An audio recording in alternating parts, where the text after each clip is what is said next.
नमस्कार दोस्तों, analyser app में आपका स्वागत है। अभिनंदन स्वीकार कीजिए। चलिए, आवाज आ रही होगी अब। दोस्तों, पिछली क्लास में हम जिला पंचायत या जनरल पंचायत एवं जिला पंचायत के स्थायी समितियों के बारे में चर्चा कर रहे थे। जितने भी इसके स्थायी समिति होते हैं, उन स्थायी समितियों के क्या क्या कार्य होते हैं और कुछ स्पेशल पॉइंट पे भी हम चर्चा कर चुके हैं। आज हम एक एक समिति को पढ़ते हैं। उसके कार्य तो पढ़ चुके हैं, स्ट्रक्चर को पढ़ेंगे, उसके बाद इसका सम्मेलन, गढ़पूर्ति, दुनियादारी, ये सब चीज को पढ़ेंगे। फिर आज के क्लास में समिति समाप्त हो जाएगा। ठीक ना? तो देखिए मेरे प्यारे बच्चों, जिला एवं जनपद पंचायत की स्थायी समिति, जिला एवं जनपद पंचायत की स्थायी समितियों को हम एक साथ पढ़ते हैं और एक साथ पढ़ना चाहिए। क्यों? क्योंकि मेरे प्यारे बच्चों, आपको समझना होगा। एक साथ पढ़ेंगे क्योंकि सभी में दोस्तों नियम समान है, सभी का नियम समान है और समितियों के नाम भी सेम है। तो एक साथ पढ़ लेते हैं, अलग अलग पढ़ने की क्या जरूरत, कार्य भी सेम है। ठीक, तो पहला समिति हम बात करते हैं क्या, सामान्य प्रशासन समिति। सामान्य प्रशासन समिति, सामान्य प्रशासन समिति के बारे में चर्चा कर लेते हैं। इसके जो सभापति होंगे, इसके कार्य तो पढ़ चुके हैं। इसके जो सभापति होंगे, सभापति, इसका सभापति कौन होंगे पूछेंगे। तो इसका सभापति ना दोस्तों पदेन होते हैं, अर्थात पंचायत का अध्यक्ष होता है। पंचायत का अध्यक्ष होता है, अध्यक्ष। पदेन रूप से लिख लीजिए, पदेन रूप से, पदेन रूप से पंचायत का अध्यक्ष पदेन रूप से सामान्य प्रशासन समिति के क्या होते हैं, अध्यक्ष होते हैं। राइट, ठीक। यदि जनपद पंचायत का स्थायी समिति, तो जनपद पंचायत का अध्यक्ष पदेन रूप से सभापति होगा। यदि यह जिला पंचायत का सामान्य प्रशासन समिति है, तो जिला पंचायत का अध्यक्ष पदेन रूप से सभापति होगा। इसके सदस्य कौन होते हैं, सदस्य, आपसे सदस्य पूछा जाएगा। इसका सदस्य कौन होते हैं, यह पूछा जाएगा आपसे। ठीक, सदस्य पूछा जाएगा।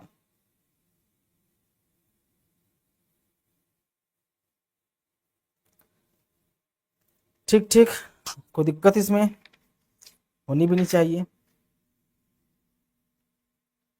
ठीक, देखिए सदस्य इसके अन्य स्थायी समितियों की, अन्य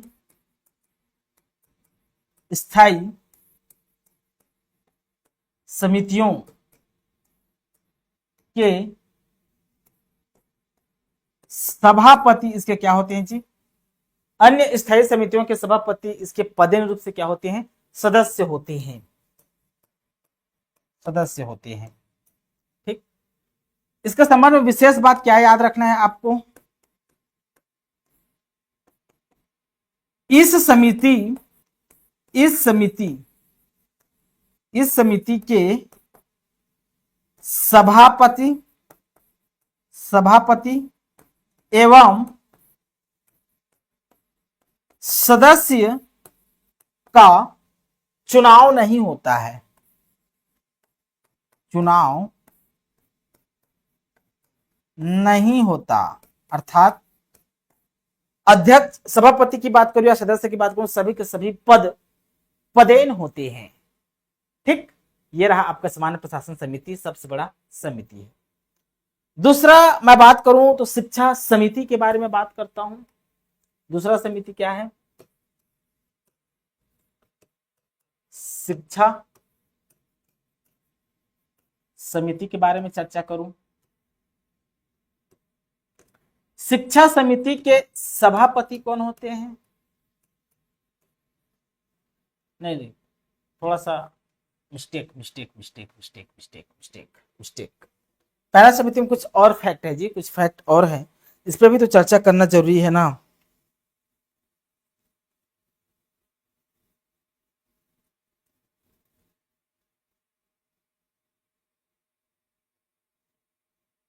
ठीक, चलिए कुछ फैक्ट है।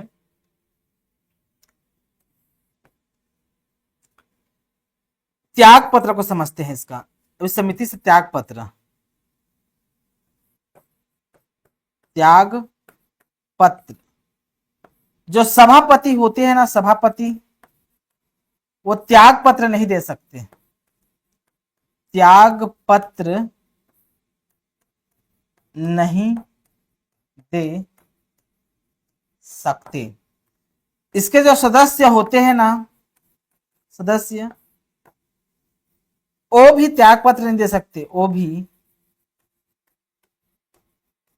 त्याग पत्र नहीं दे सकते। अब इसके सदस्य भी त्याग पत्र नहीं दे सकते और इसके सभापति भी त्याग पत्र नहीं दे सकते। क्यों? क्योंकि दोस्तों इसके जो पद हैं वो पदेन होती हैं। यदि इसके कोई सदस्य को त्याग पत्र देना होगा, अगर देना चाहे तो पहले उसको उस समिति के सभापति से त्याग पत्र देना पड़ेगा, तब जाके यहाँ का पद रिक्त होगा। डायरेक्टली यहां से वो त्याग पत्र नहीं दे सकता क्योंकि उसका पद पदेन होता है। ठीक, अब बात करते हैं हम शिक्षा समिति के दूसरा, शिक्षा समिति के बारे में बात करते हैं। शिक्षा समिति के जो सभापति होते हैं, सभापति कौन होते हैं अगर आपसे पूछे तो पंचायत के उपाध्यक्ष होते हैं, पंचायत के उपाध्यक्ष। अब यहां सिर्फ पंचायत लिखा हूं, यदि यह शिक्षा समिति जनपद पंचायत का है तो जनपद पंचायत का उपाध्यक्ष इसके सभापति होंगे। यदि यह शिक्षा समिति जिला पंचायत का है तो जिला पंचायत का उपाध्यक्ष इसके सभापति होंगे। ठीक ना? ठीक, इसके सदस्य कौन होते हैं? सदस्य, इसके सदस्य कौन हो सकते हैं? तो लिखिए, समिति के लिए निर्वाचित सदस्य, समिति के लिए निर्वाचित सदस्य प्लस पदेन सदस्य, पदेन सदस्य। तो समिति के, शिक्षा समिति के सदस्य कौन हो सकते हैं? तो जो निर्वाचित सदस्य होते हैं जनपद या जिला पंचायत के। यदि यह समिति जनपद पंचायत का है तो जनपद पंचायत के निर्वाचित सदस्य में से उसका चुनाव किया जाएगा, निर्वाचित सदस्य में से। और कुछ पदेन सदस्य होते हैं जैसे विधायक होते हैं, वे सब इस समिति के क्या होते हैं जी? सदस्य होते हैं। त्याग पत्र को समझते हैं, त्याग पत्र।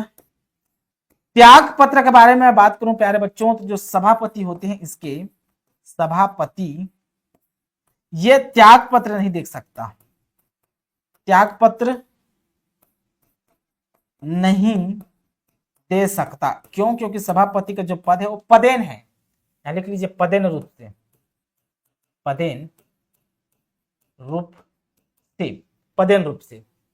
ठीक, लेकिन इसके जो सदस्य हैं, सदस्य अपना त्याग पत्र किसे दे सकता है? तो पंचायत के अध्यक्ष को देगा, पंचायत के अध्यक्ष को देगा। ठीक, ये रहा आपका शिक्षा समिति के बारे में। अब हम बात करते हैं कृषि समिति।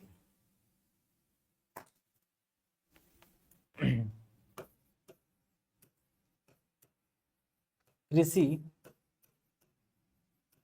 समिति के बारे में चर्चा करते हैं।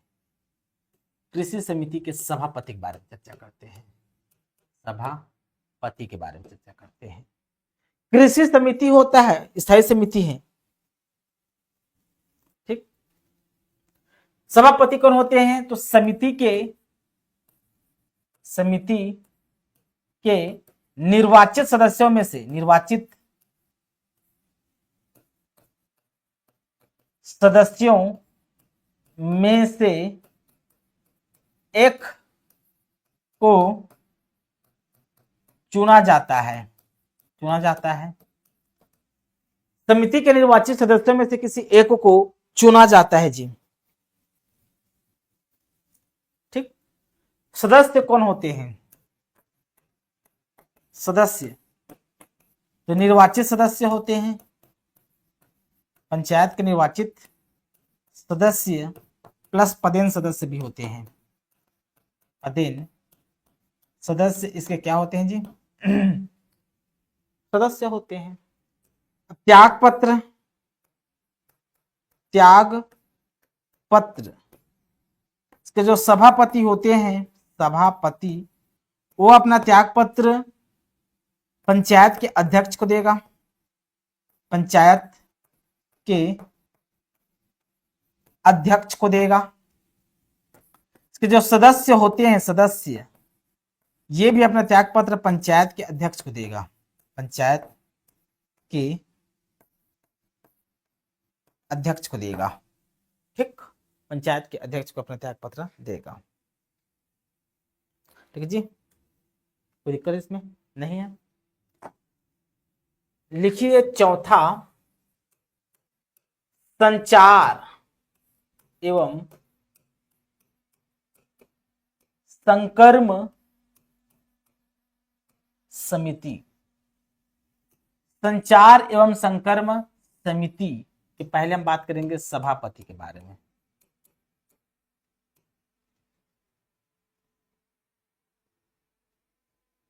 संचार एवं संकर्म समिति के दोस्तों पहले हम सभापति के बारे में बात कर लेते हैं कि इसके सभापति होते कौन हैं। तो लिखिए, समिति के निर्वाचित सदस्य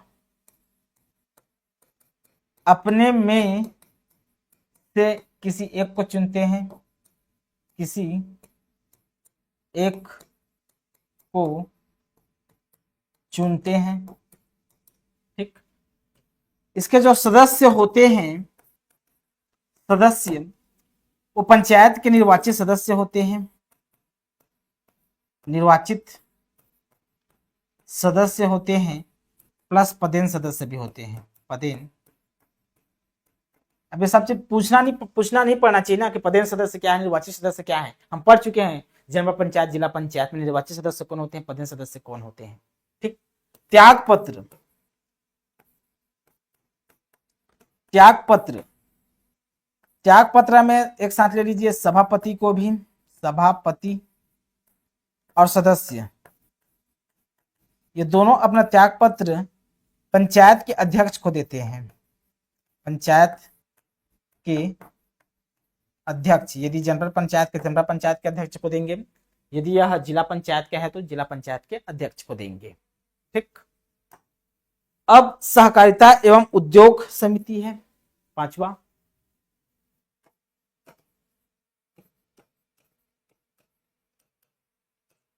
सहकारिता एवं उद्योग बहुत बोरिंग टॉपिक है ना समिति, ज्यादा पढ़ना नहीं है, इसके कार्य बस को पढ़ना है। समिति में इसके कार्य बस को पढ़ना है जी, बाकी चीजों को मत पढ़ना। कितने समिति भाग लेते हैं, कौन भाग लेते, ये सब चीजों को पढ़ना रहता है। नाम से ज्यादा इंपॉर्टेंट आपसे कभी भी जीवन में प्रश्न नहीं पूछा जाएगा, लेकिन मैं पढ़ाना काम है तो पढ़ा देता हूँ। सभापति, सभापति में आपको क्या याद करना है, तो समिति के सदस्यों में से, समिति के निर्वाचित सदस्यों में से, समिति के निर्वाचित सदस्यों में से किसी एक को चुना जाता है, एक को चुना जाता है। सदस्य कौन होते हैं मेरे प्यारे बच्चों, तो सदस्य हो सकते हैं निर्वाचित सदस्य,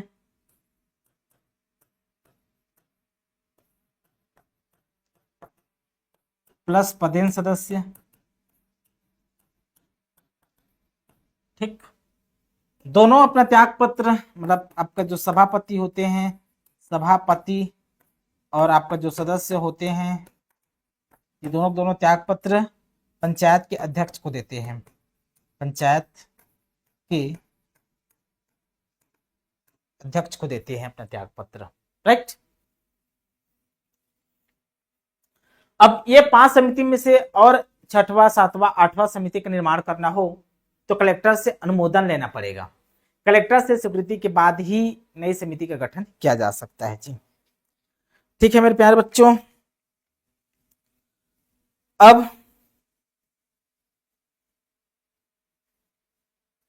देखिए समिति के कार्यकाल लिखिए।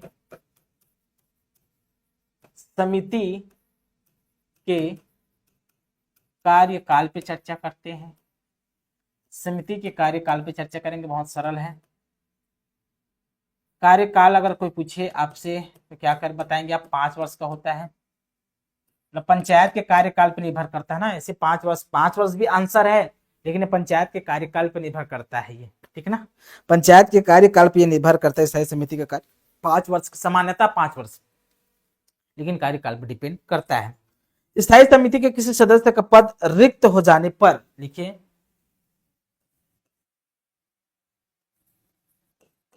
किसी का पद मान लो रिक्त हो गया, मान लो कोई त्याग पत्र दे दिया, मृत्यु हो गया, कोई भी हो गया, रिक्त हो गया, कोई भी समिति का पद रिक्त हो जाता है, तो नए सदस्य का कार्यकाल रिक्त हो जाने पर लिखिए, हो जाने पर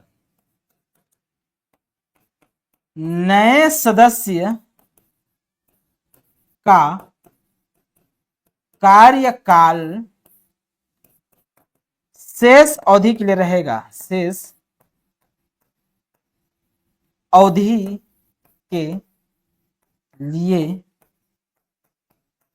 होता है। शेष अवधि के लिए उसका क्या होता है जी? कार्यकाल होता है शेष अवधि के लिए, ठीक ना। कोई दिक्कत इसमें किसी को किसी प्रकार का नहीं है। समिति का निर्णय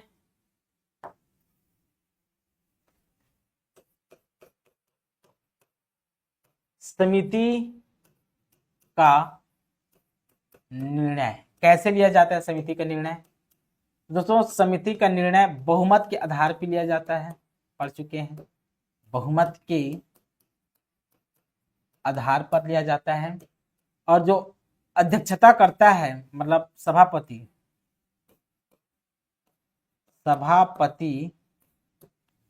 निर्णायक मत दे सकता है, निर्णायक मत दे सकता है, ठीक। वोटिंग राइट्स होते हैं उसके पास, मतलब पीठासीन अधिकारी निर्णायक मत देगा,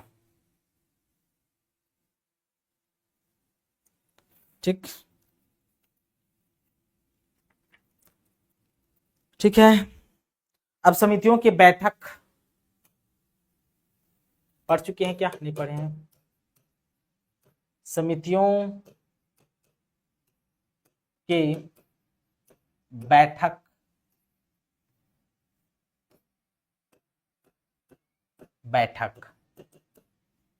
कब पूछेगा आपसे, कब होता है? तो प्रत्येक माह बोलेंगे, प्रत्येक माह बोलेंगे। समितियों का बैठक कब होता है जी? तो प्रत्येक माह होता है। तिथि का निर्धारण कौन करता है? तिथि का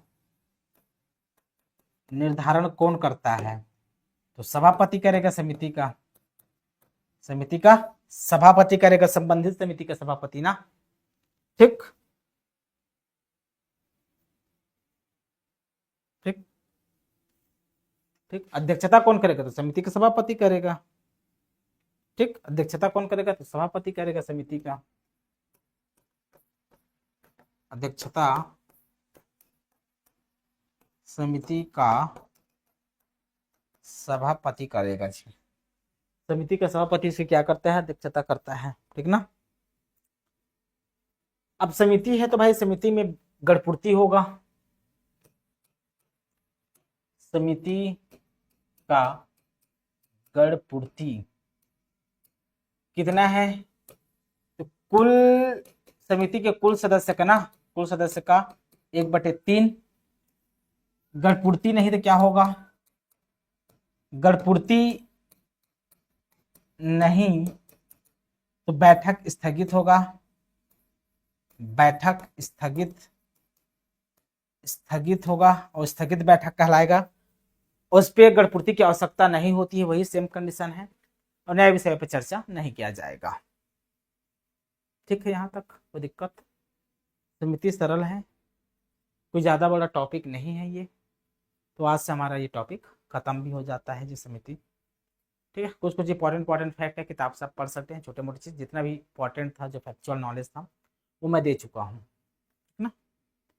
तो ठीक है दोस्तों, फिर मिलते हैं नए क्लास में। धन्यवाद, थैंक यू।